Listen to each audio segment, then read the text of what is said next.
We're very fortunate tonight to have one of those people who fought the fight with us. He's a former congressman, United States congressman, and was instrumental in getting the medal for Private Johnson. So I would like to ask former Congressman Joe DioGuardi, escorted by Pete, to please come forward and give us a little background on what was done. Now, I became a congressman in January 1985. I won the election in November of 1984. Everybody was very surprised because I was in a district that no Republican ever ran in and no Republican ever served in until parties don't mean that much to me, so I don't want to say that except for one thing. I ended up in a district that gave me the most African Americans, black Americans, of any Republican in America. Mount Vernon, New Rochelle, Yonkers. In those days, they were all in Westchester. Now they're in a congressional district, a lot of it in the Bronx. They changed those lines. Now, why is that important? 1986, Dr. Ramsey visits me. You'll see his picture right here. And by the way, I have a foundation, Truth in Government, and I raised the money from my friends, and this is a temporary plaque. We just had this dedication in Mount Vernon with the mayor of Mount Vernon. Why? Because this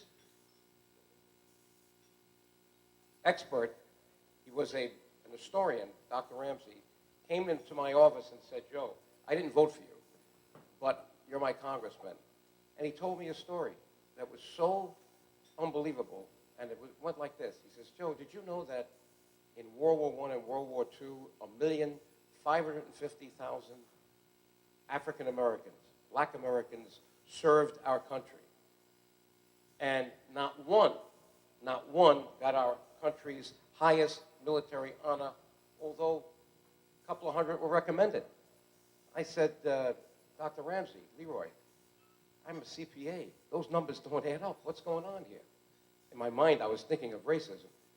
But then he said, did you know, Joe, that there was segregation in World War I and World War II? I says, no, I'm a poor kid from the Bronx. We moved to Westchester when I was 15.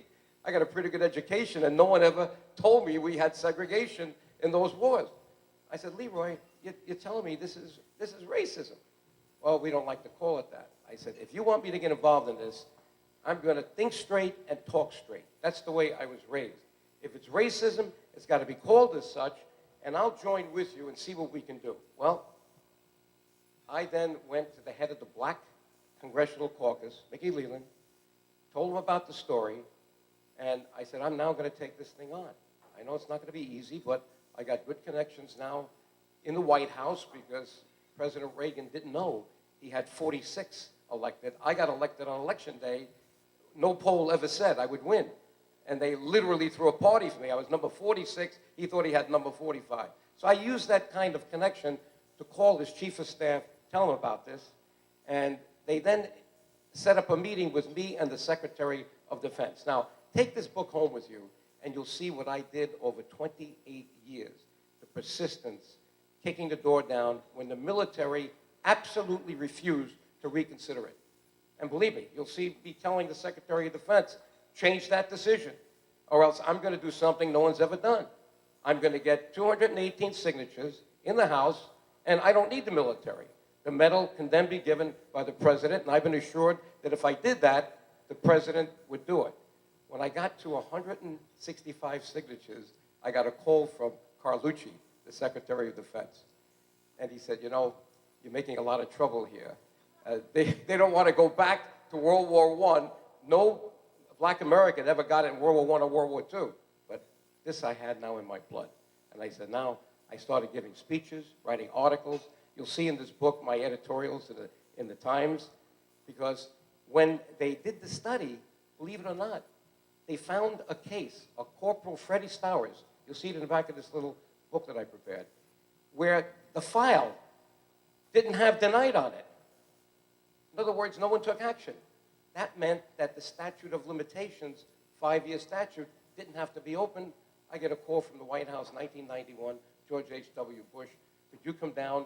We're going to give the medal to his two aunts. We found them in South Carolina.